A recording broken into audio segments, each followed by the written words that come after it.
my daughter realized that I was always running short of breath, especially when I came up the stairs.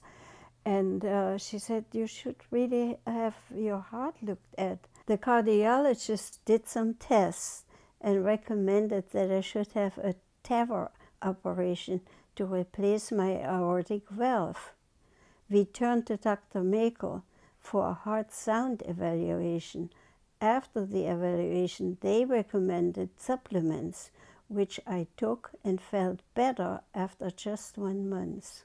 A second evaluation showed that things were getting better.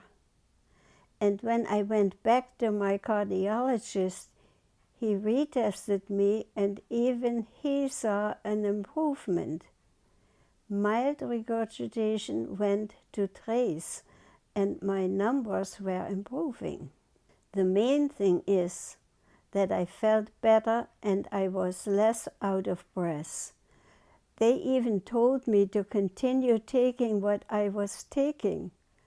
Who knew, after almost 88 years, that I could improve my heart without surgery?